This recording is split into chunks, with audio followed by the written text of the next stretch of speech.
And this week we're having a special sale on demonstration models. Well, we were going to have a manager sale until we realized we don't have any managers.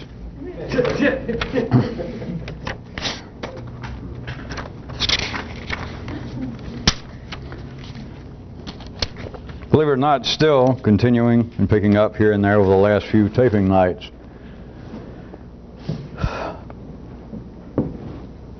Could any of you begin to see this?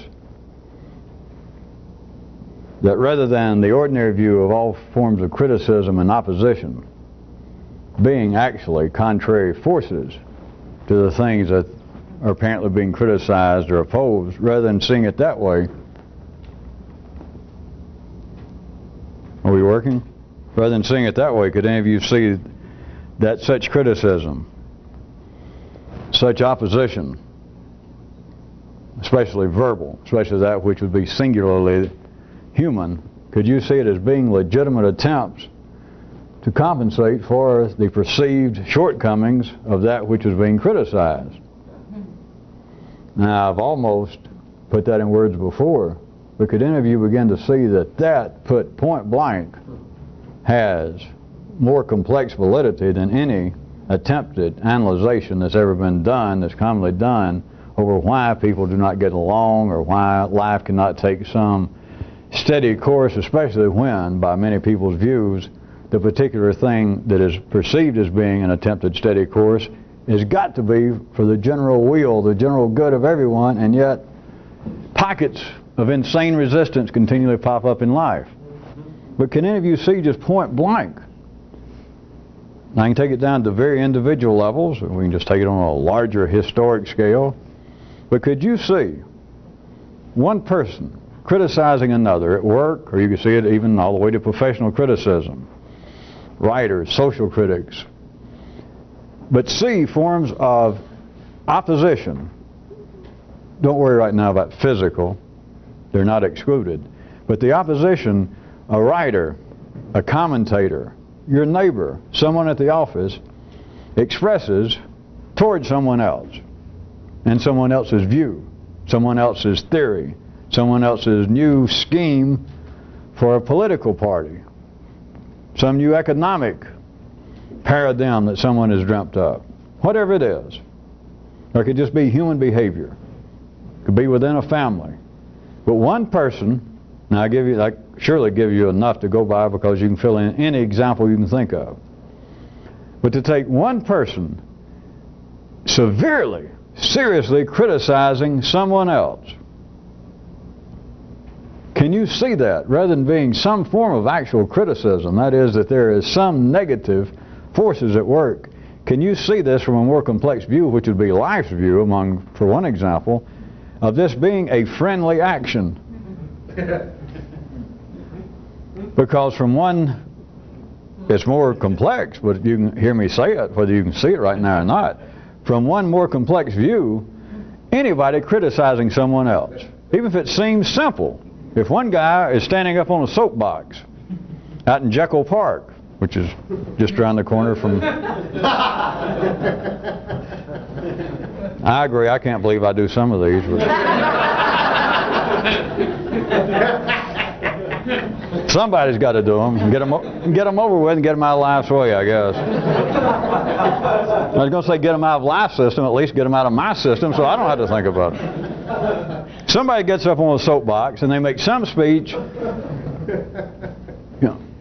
with some sort of claim about politics, social matters. It doesn't matter what they get and say. My opinion is that the government should not allow people to involve themselves in sex unless they can prove once a week or once a year that they're married, and they have to be over 42 years old. They say something.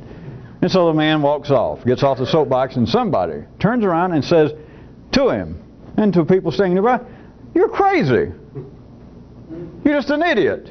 All right, that sounds, everybody's so used to it, I'm not going to try to begin to put words on all possible verbal descriptions of what that might mean to individual wiring systems, that is, individual people are saying you're crazy, but it's obvious. Let's assume that most of you would be fitting in the general bell curve if you were ordinary. That's all you were. And you heard somebody say something like, the government should make sure that people do not engage in sex unless they can prove and they've got to have a license renewed. That's it. Got to be licensed. Twice a year, and you can't have sex, and the government's going to watch. They're going to check on you until you're 40. Because it's a known fact that after 40, the divorce rate has already been proven after thousands of years, drops 72%. So it would save marriages and support the family, etc. But so you hear this, and let's assume that the general population, the middle of the bell curve in the Western world would go, ah, come on, the man's a nut. All right? Now it sounds like a pretty immediate backhand and dismissal of the guy, well, he's crazy. But now think what I'm pointing out to you. Even if you say he's crazy, and if I say, well, can we analyze this any deeper? And I jumped into your intelligence, and you went, it's not worthwhile. The man's just a nut. Remember, I said, I hate to bring it back up even though it's not operational, but if we were going to call this something, one description could be a continual thinking about things when you don't have to. So if I say, wait a minute, don't just say he's a nut. Everybody there in the park may go, he's a nut. Can't you see that this is a form of compensation of one person that seems to be a critic, and you might be in the majority at that time and place, but it's an attempt to compensate for the perceived shortcomings of the person. Now it's generally taken as being a hostile act, and it always will be, as long as life's arranged the way it is right now. It is taken as being some form of aggression, some form of hostility, to tell someone else they're wrong, that they're nuts. But just to say that you're wrong is still a form of aggression, vis-a-vis the three forces, and one of them apparently being positive in relationship to another one. As far as this guy was concerned that got up and made the speech, to jump in the middle of one act somewhere, for him to get up and say that to him was a positive matter. He stands up and says, I have this new opinion. I have this new idea.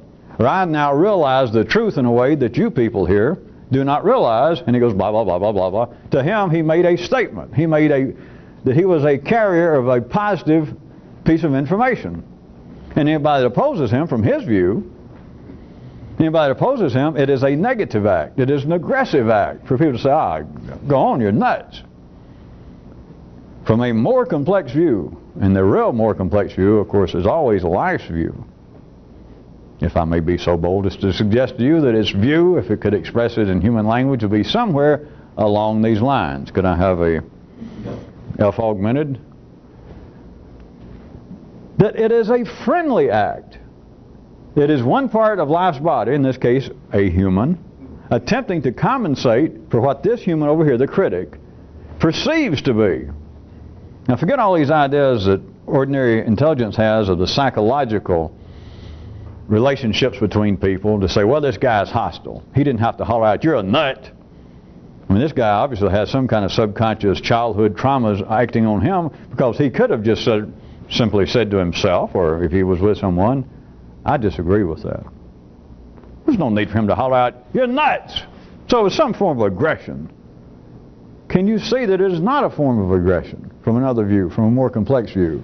That part of life's body, through this guy, is attempting to compensate for what it, that is, one part of life's body over here, what it perceives to be the shortcomings, the flaws of the other person's view, which is a form of energy. That is, the guy who stood up with this cockamamie idea of being licensed to do it. It was a form of energy. It's coming out verbally. For some reason, it may be quite transient, but for some reason life wanted one person to get up and say that. And if life wants it, by God, somebody's going to get up and say it. Hopefully it won't be you or somebody you know. But somebody's going to get up and say it. So the guy gets up and say it, that might be the end of it. But some guy had to get up and say it because life wanted it said.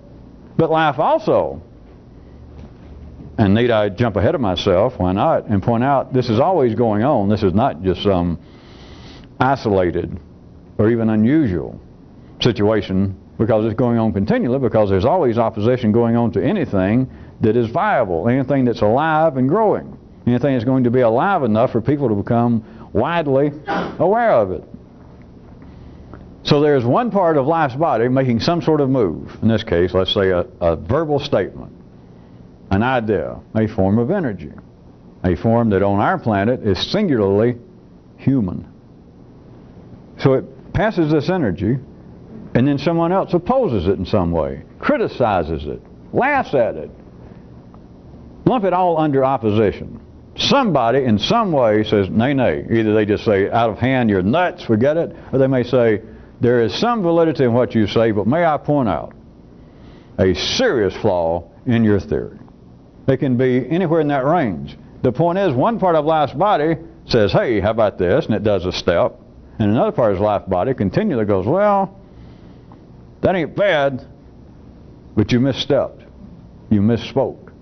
Your idea didn't go far enough. Your idea went too far. It is simply an attempt to compensate. It is a kind of friendly, supportive action. Whereas everything in the 3D world of intelligence is wired up to tell you and everyone else at least the opposite. And it could be worse, but I don't want to go into that. But at least the opposite. That anytime somebody criticizes you, if you're ordinary,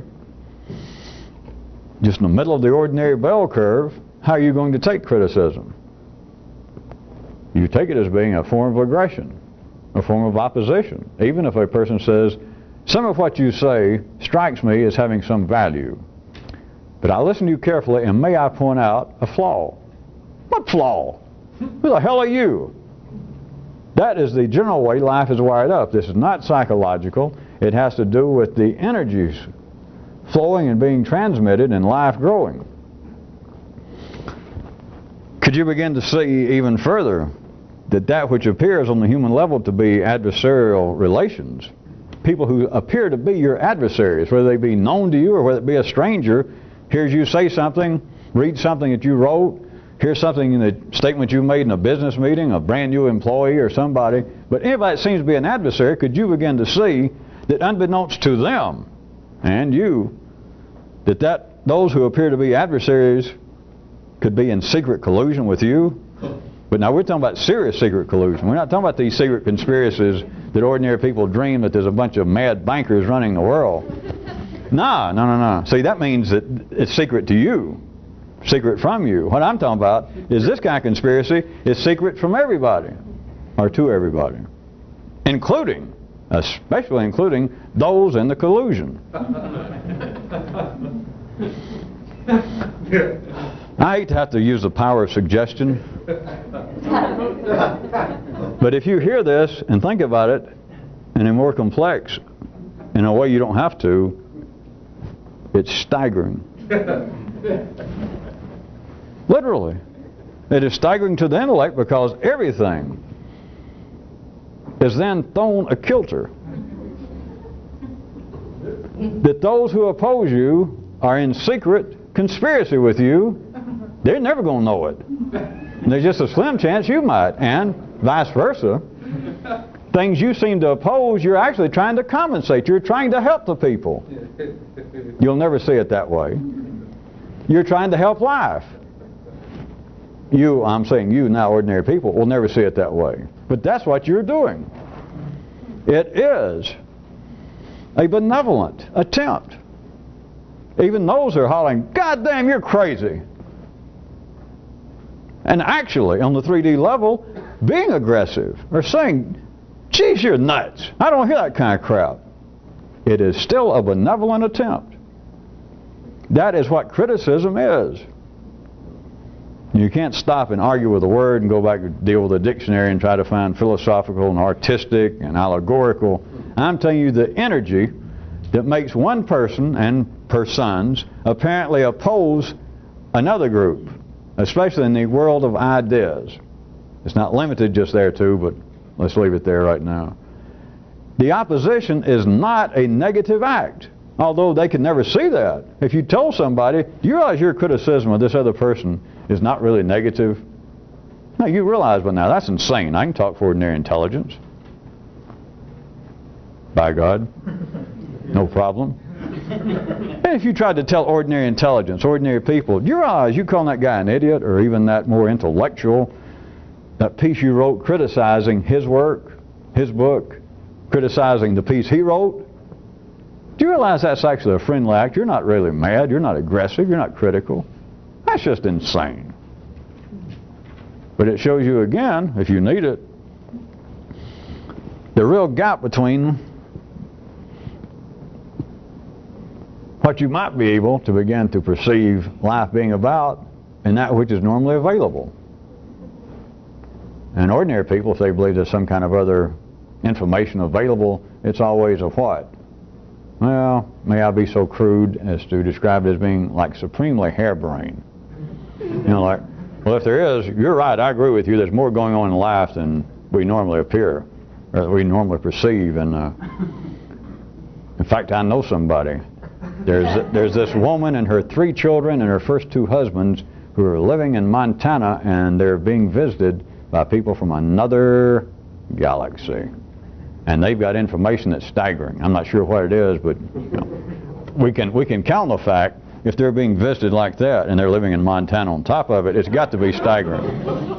And see, that's the way it's been taken throughout history.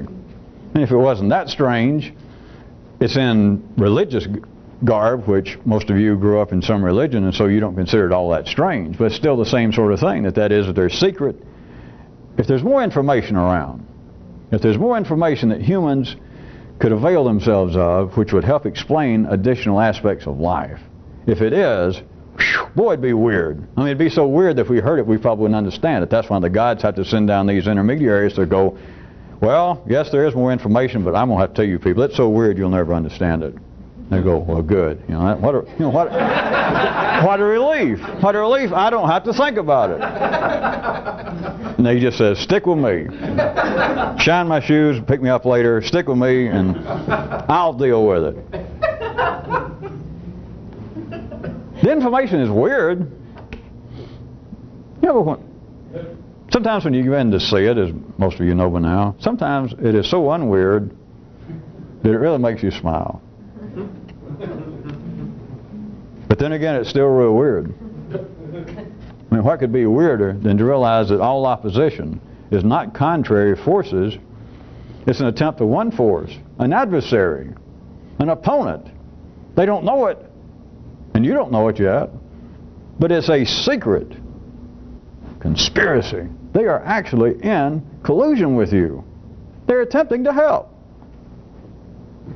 Yeah, right.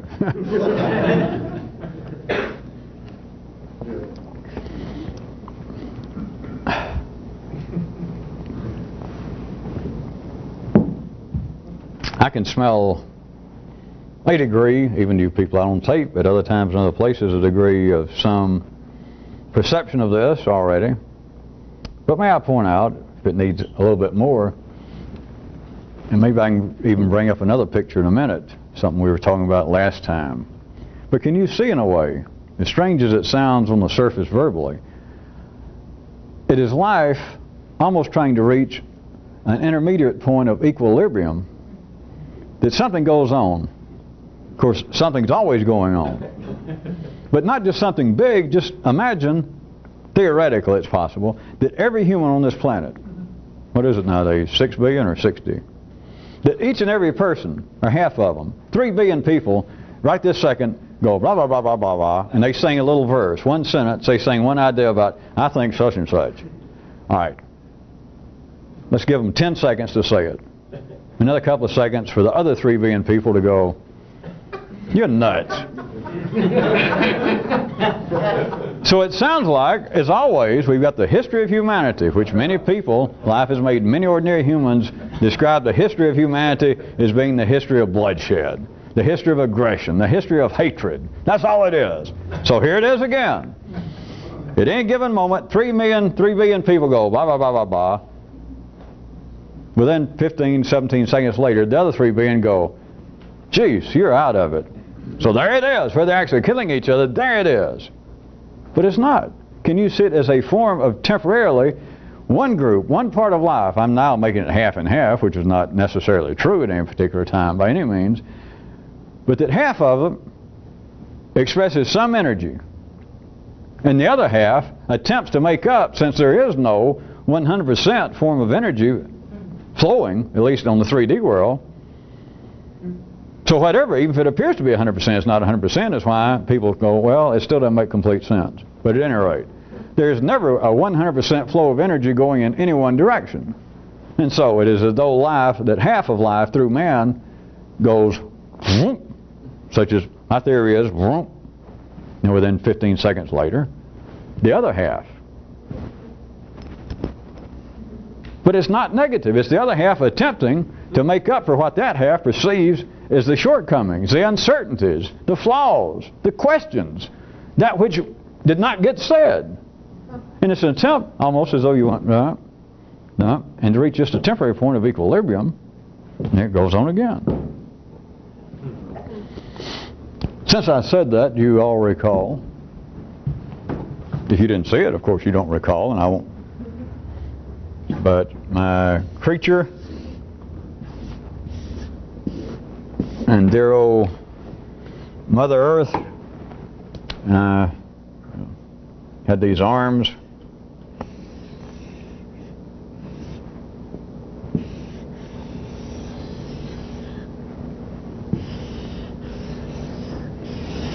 And then the creature back here beyond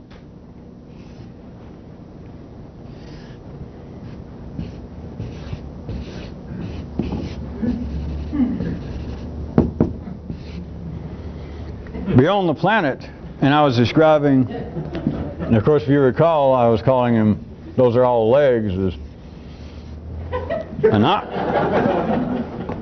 that's not a hairdo, that's the other legs, an omnipus, that an unknown number of legs and arms, but there are at least 3 gripping this planet and everything on this planet, man's intelligence.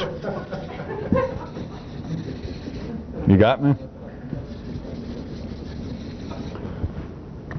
And you can look at that as being what I've described many times as being the 3 absolute minimal forces going on in life at all times. But now can you take a little expanding and spinning of that and consider it this way? We've still got this creature. We've got some force outside the 3D world, but we've got 3 of its legs, 3 of its features gripping our planet. Could you perceive it in this way, that 2 of the legs would be operating in a kind of spatial opposition which would be necessary to cause locomotion? That's a fact now. You can check with Newton if you can find him.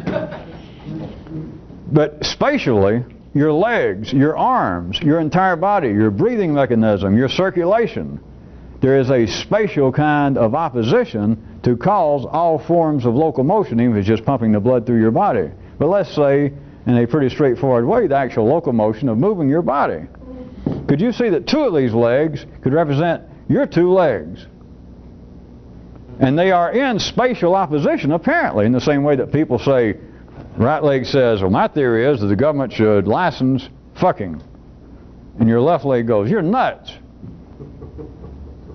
To create locomotion, they have got to be in apparent spatial opposition. But then the third leg, could you see that as being intelligence? That the third one is the point where it decides where we shall try and step next and which leg will lead. And this is a non-ending process.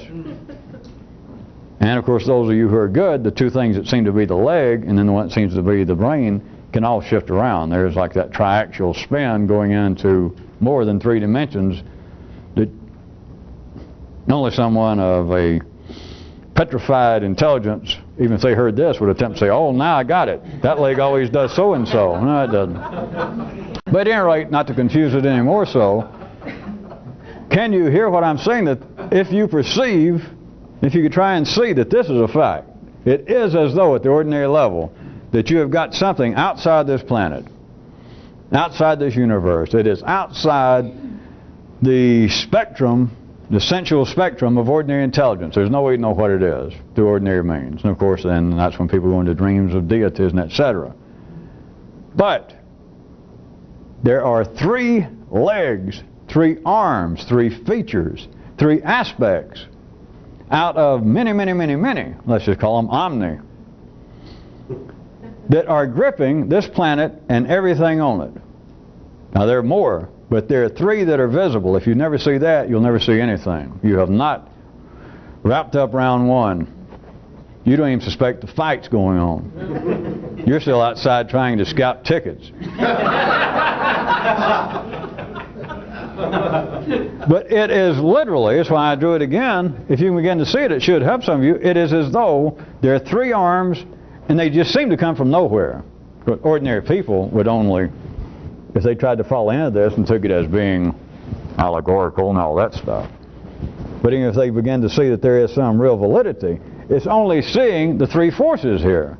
It's only seeing that there seems to be 3 aspects, once you can see past the most simplistic level, that there are 3 aspects of everything going on. There's not somebody pushing and somebody pushing back. There's always that. But all of you should know by now, more primitive intelligence, more simplistic people on this planet, they can't ever get past that point. That's the basis of most religious belief in the world. That's the basis of most crude social criticism, one man for another, and hostility, is going, my God, why does it there's always some kind of goddamn idiot in my way? Here I am trying to get to church. Here I am trying to take my kids to school, and look at there, there's some idiot up there in front of me driving real slow. All the way from that to people breaking in line, all that to worrying about why your local football team doesn't do better.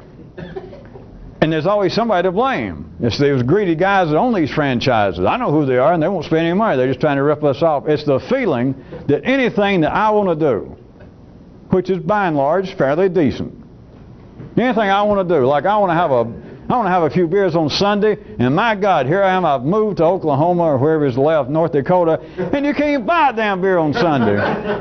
That, you know, you can laugh, which some of you did, but the feeling is, things I want to do that's not going to hurt anybody. Of course, the more primitive you are, they don't throw that in, not hurt anybody. It's, you know, fuck all that, it's what I want to do. And whose business is it? And yet, it's always somebody fucking with me. Right, that is the most simplistic level of there's only 2 arms. And that is the basis of the majority of so-called religious belief systems in the world, is all you should know. The great battle between what? Sears and Roebuck. No, good and evil. Good and evil. That's it. Good and evil. That it's very straightforward, it's very simplistic, and it's obvious. All right. Most people never get past that point. Never have, and they're still not flocking past that line in anything that would resemble a drove. So a little beyond that, a little more, even in the ordinary sense, sophisticated is people, and this is beginning to seep into the general pool of intelligence here and there. I spot it. It's coming out through science and physics, and I see little pieces of it popping up in psychology, plus I can feel some of it coming out, because more and more of you can hear such as this. You can see without any doubt past the point of somebody's always pushing against me. And of course you get a little better, then you can see that the world is full of people, even strangers. It's just a passing in the night almost, but many people think that you're pushing against them, either over some long range, such as a family situation, or, as I said, just a stranger. You got to be a little even more sophisticated to take that view. But then to get beyond that most primitive level, it's not that it's just 2 forces pushing on each other. That doesn't really explain anything. Not at all. And then once you realize that, there is part of the lacking explanation at that level was the reason is there's always been like a third dancer on the floor. There's been a shadow force going on. There's been like a backstage cabinet of this government that seems to be one portion of it pushing and the other part pushing back. And it doesn't seem to answer anything. I can't seem to find anything beyond that that makes analyzation satisfying to me. And yet when you even bring in, without trying to name it, when you bring in, when you get a glimpse of the fact that, wait a minute, life is not divided up into dichotomies. And yet almost everything in life is as though somebody's behind me pushing all the time. So yeah it is, yeah it is. And no matter where I look, it's like somebody, some secret aspect of life, some agent provocateur jumps up and does this to me, and no matter where I look, one eye I see yeah, and over here, uh-oh.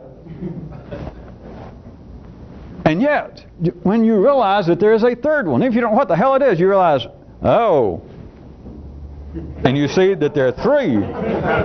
There's the same two, except now those same two have lost. If you want to play math right quick, they've lost how much? A good portion of their 50% that they were dividing up the spoils, you thought. Now they're weaker, and now they have a third equal partner. That is something, to be able to see that, because that is quite possible, that is to see. But then to realize, as always, as some of you already know and some of you may suspect, once you see something, once you can up the stakes, once you're receiving more information, that's not the end of it. In a sense, that's just the beginning of it. That is, for instance, let me say that you get to the point that it was common for you to think about, for you to perceive, for you to be conscious of, and all of that, of not a fissioned world, not a dichotomous world, but a trinary world. That everywhere you looked, you saw everything being pushed by three features, three forces, three aspects. It's not then time to sit down and wait for the next bus. Once you do that, then, very shortly after, I hate to give you the blues, but it's no longer satisfying. Because once you see that, then everything that you were concerned about, everything you didn't understand at a lower level, now you understand. Hooray, whoopee, and... But then it's like the mysteries. The curiosity is even now bloomed. And then you're faced with, wait a minute, even seeing three doesn't answer it. Because now I have questions, not only that I didn't have answers for before, I now have questions that before this, I wouldn't have understood the question. They would have been insane. Then that's when you begin to see that such as this is not an unfair picturization. Due to the electromagnetic spectrum, due to the nature combined with that of what seems to be a spatial world, then two forces, two aspects, life divided into two camps, thought, feeling, everything divided into two, is all that is minimally necessary to keep ordinary people for thousands of years. It has not changed dramatically yet. To keep ordinary people upright, so-called fairly sane, for 60 or 70 years, and to keep them doing their job. To keep them wrangling, discussing, making technological progress, affecting the out there.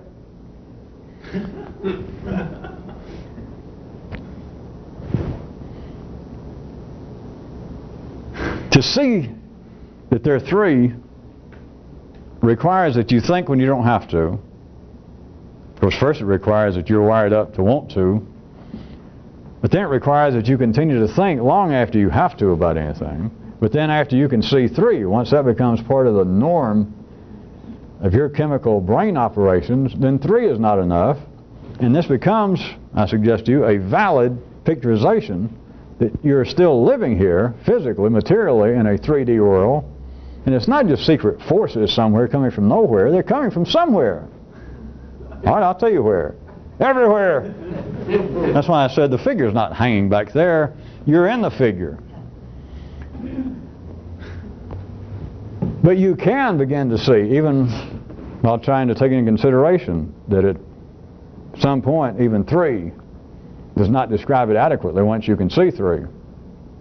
But you can now see in a way that will explain that which seems to be inexplicable if you would try and consider that, and this is not allegory, that in the three-dimensional, that is the spatial world, for things to move, all the way from talk to your tongue to work, there has to be opposing muscles.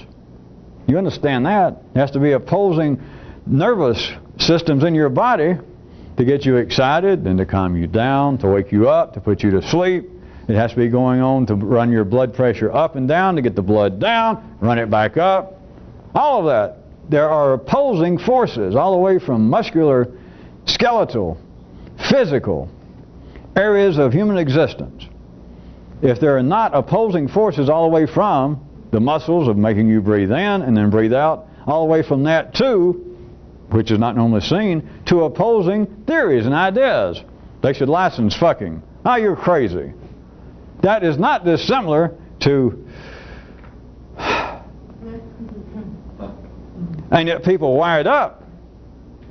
Again, you may be in the majority to believe that, all right, that idea is insane.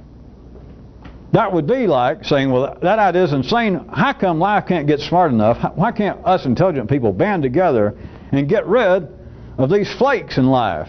These guys with these insane, dangerous ideas. All you're saying is, without knowing it, is, well, I personally am in favor of inhalation.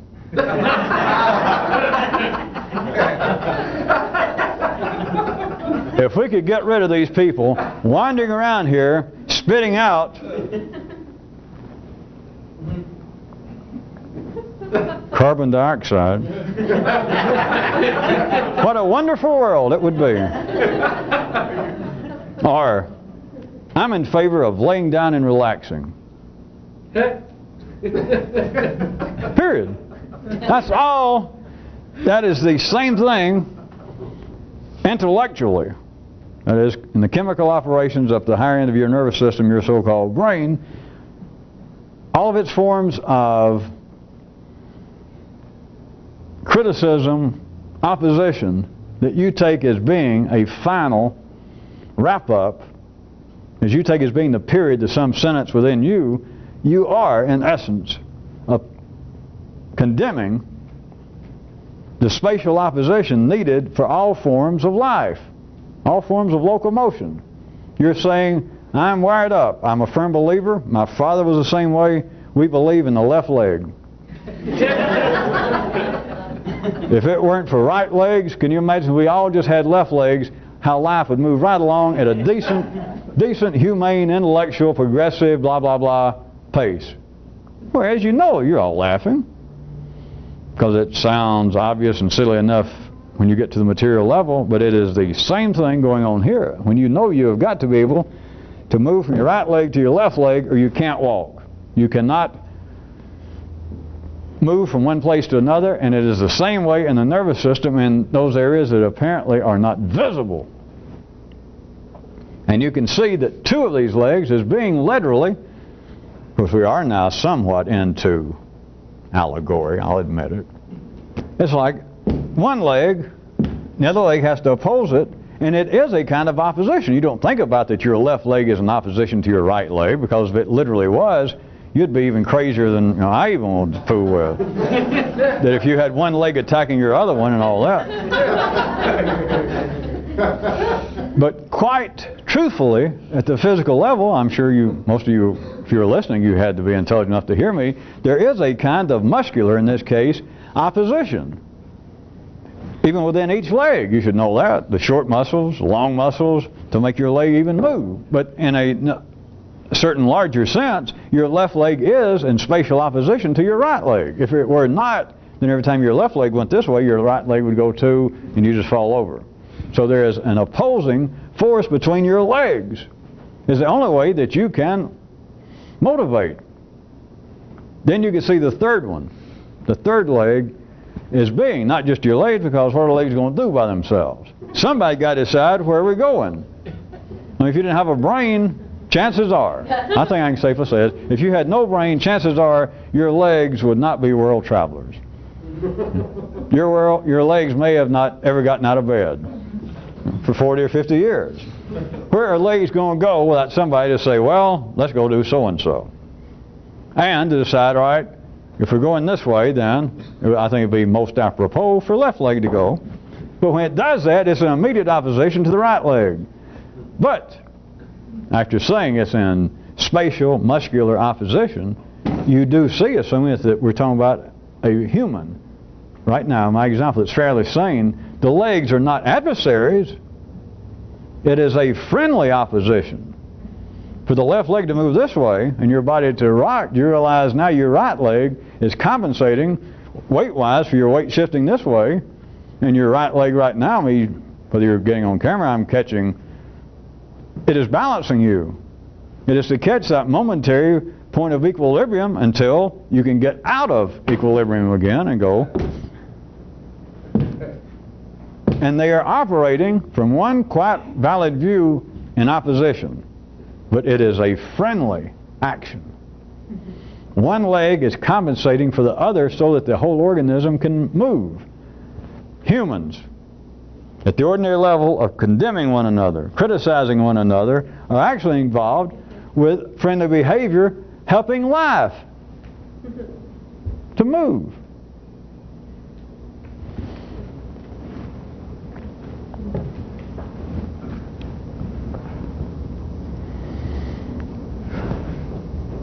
Can any of you take this,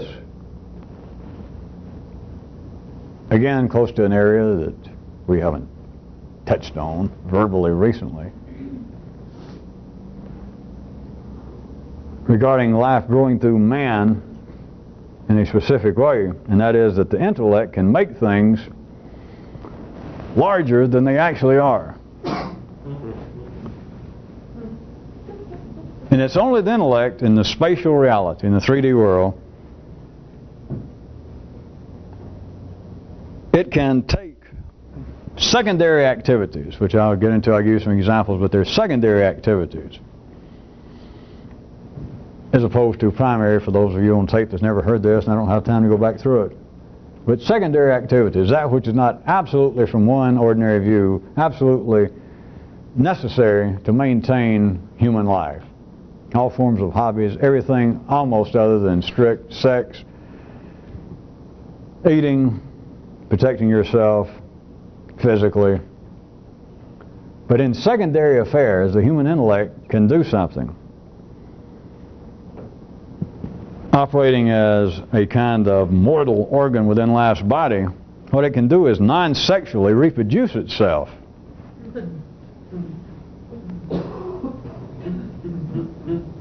Not only reproduce itself, but in other aspects.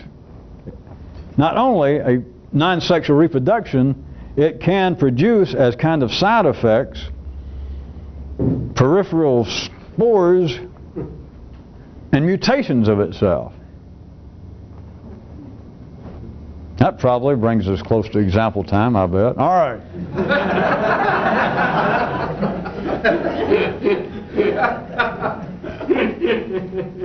Remember the premise. Don't ever say remember the premise. So I was just checking, see whether you knew that. My opening statement in this paragraph, more or less, that the human intellect can make things larger than they are. Now the 3D world, dealing with serial reality, I should say, can make things larger than they were, because to make things larger than they are is, of course, a spatial impossibility. And I know that all of you know that, and I couldn't pull the wool over your day-crying eyes. But be that as it may, the truth is it can make things larger than they are.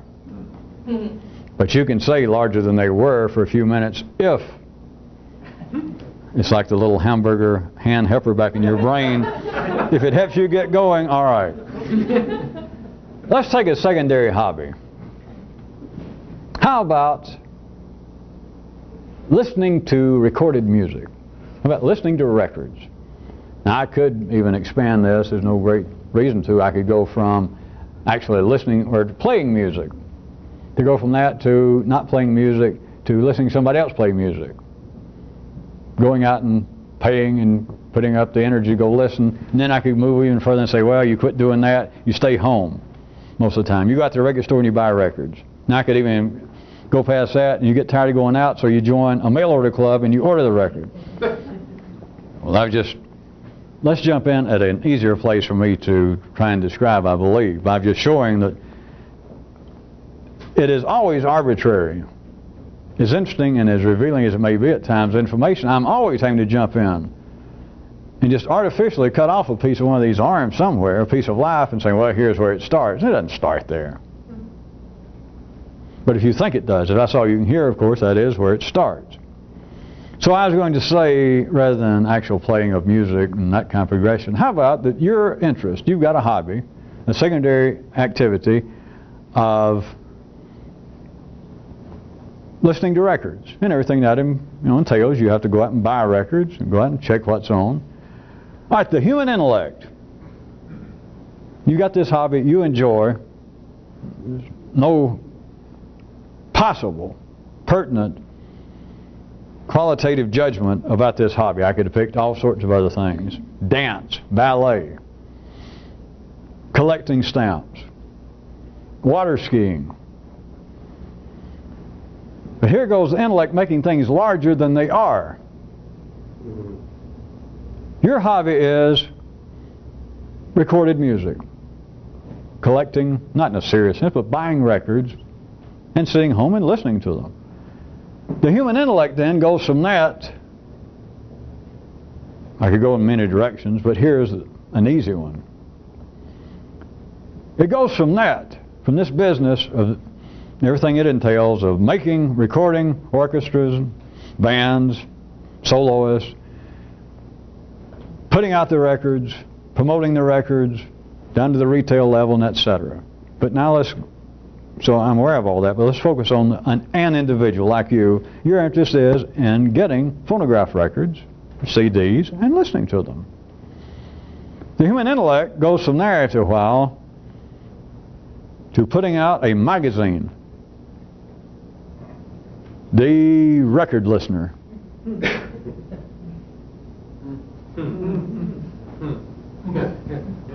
We're still, this is no judgment, there's no criticism.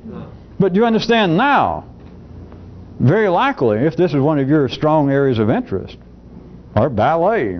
I think some of these even, to some of you would probably even sound stranger if I went from music to something that was a physical activity more. So think of either one you want to.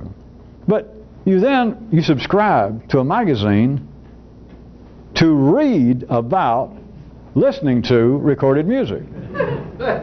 There's nothing seems strange, you just don't ever think about it, because it has reviews of records that you can read to see the ones you might like.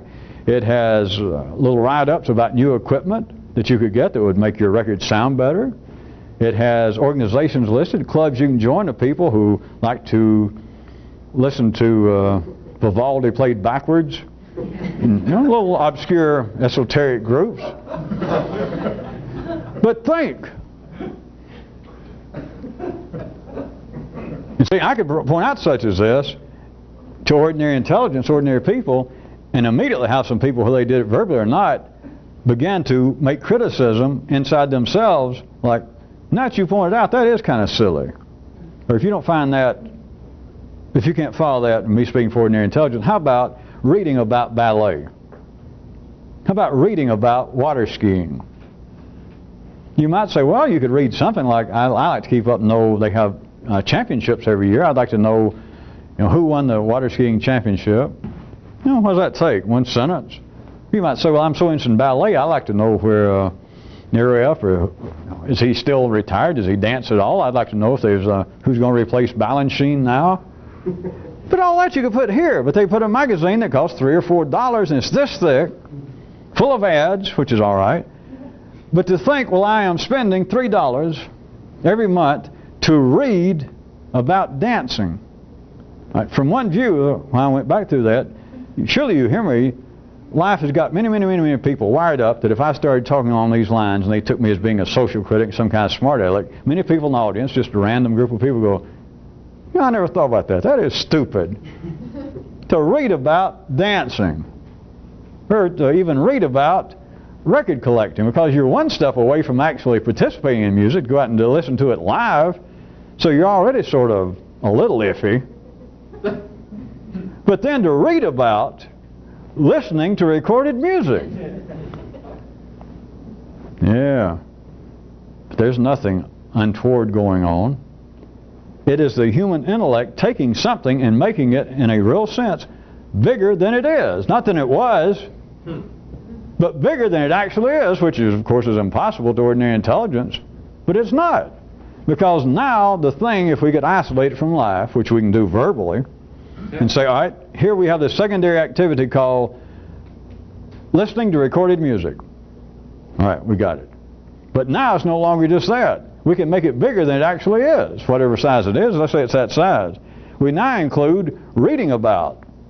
And not just you individually, which is the prime example I was using, but now this thing of listening to recorded music is not just all you people who listen to recorded music. You got to remember within there is also everybody who records it, everybody who puts it out, the performers, the retailers, the wholesalers, the artists that do the cover work.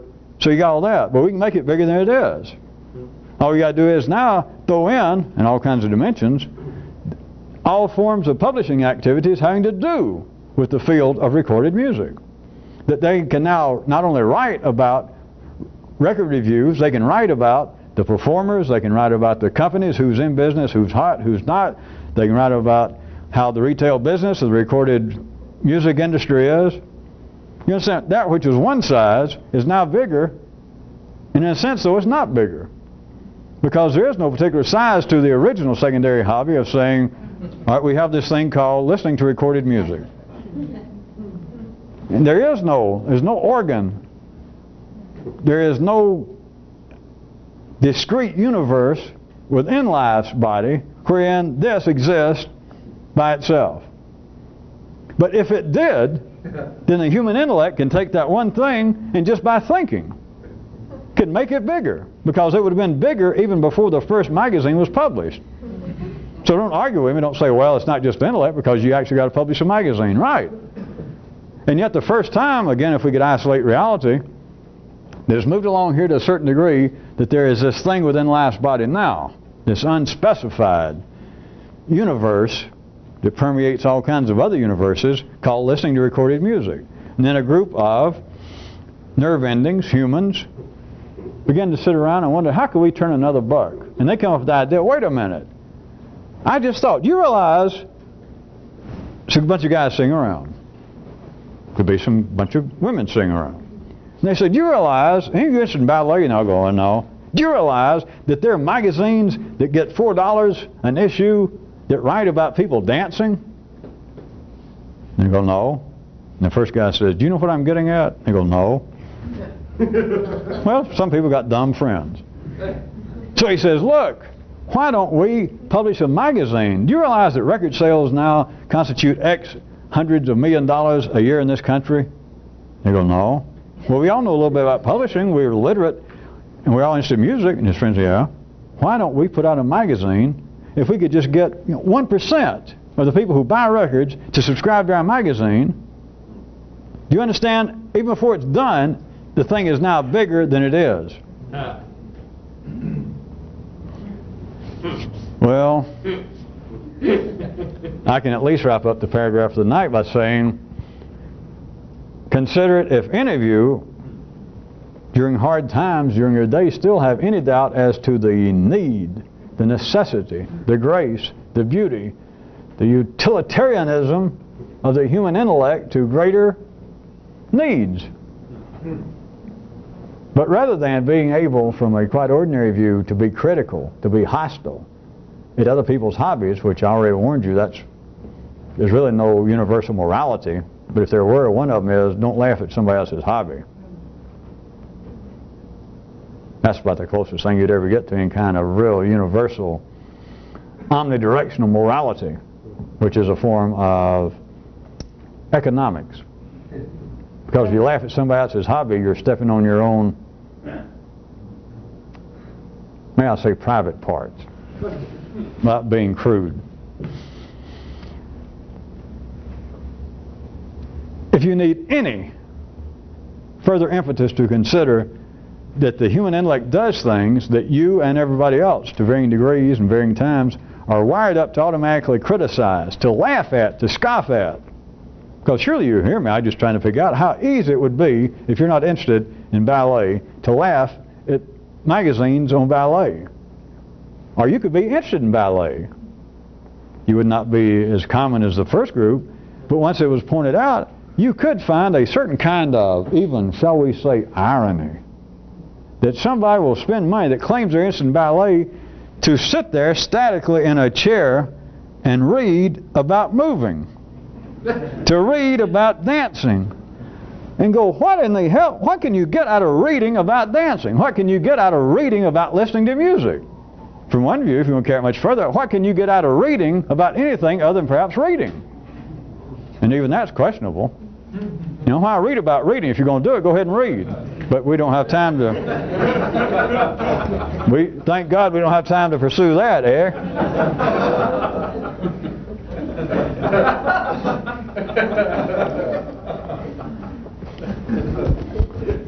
Since everybody likes me to play Protestant down-home minister, on the way over here, I love to do this. On the way over here, I saw a sign on one of these kind of New Age, I guess Scientology or occult schools or something that's got a house down the street. It's got this movable sign out there, as all good churches in the South do for you. And it says, have you lived before?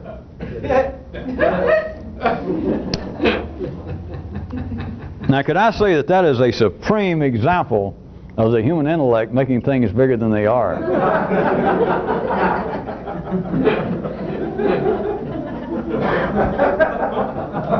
Well, just think, if you get involved with that, if you want to think about it to whatever degree, you are enlarging larger than it actually is of your own life. You follow? To begin to maybe get concerned, to go there and visit this group or to buy books about it, and rather than just, God forbid, living right now, as you expand it and make it bigger than it is of wondering, have I lived before? Like, you know, fuck whether I'm living now, or what does this mean? It's so important. Now I think about it, have I lived before? And you can expand what, if we could isolate and say, all right, living right now for you would be like that. No, never mind that. You've made it bigger. You have gone bigger. Have I lived before? It doesn't matter. We're not talking about whether you've lived before. The human intellect has now made it bigger than it is. Have I lived before? Let's discuss it. Do you have some more books? Is there a magazine I could subscribe to that other people? You have enlarged upon what it was. Not just living now is now. Have I lived before? Am I listed in a magazine somewhere of people who lived before?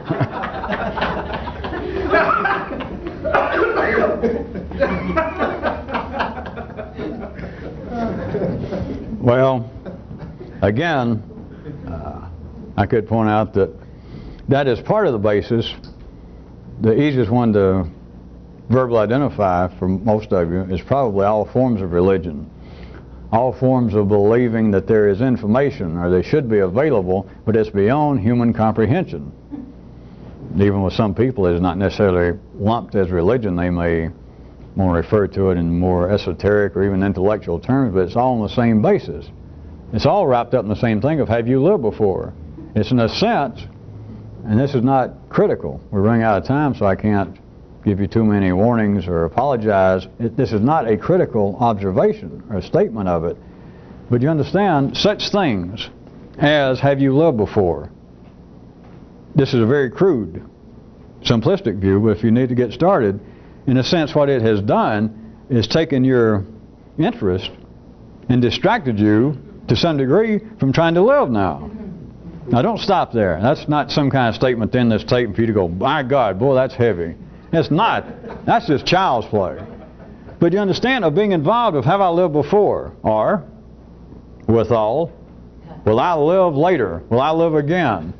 From one view, all of that is like walking from one leg to the other, and you're missing the equilibrium point, that is, of living now. But it's not just that. It is the human intellect, again, playing out its proper role, that it has taken living now and made it bigger than it is. You're no longer just sitting at home with your headphones on listening to records.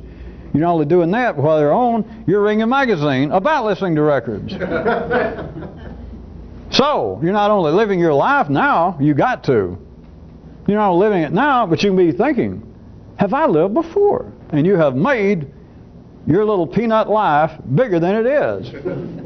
Not bigger than it was, because it hadn't changed, but you've made it bigger than it is.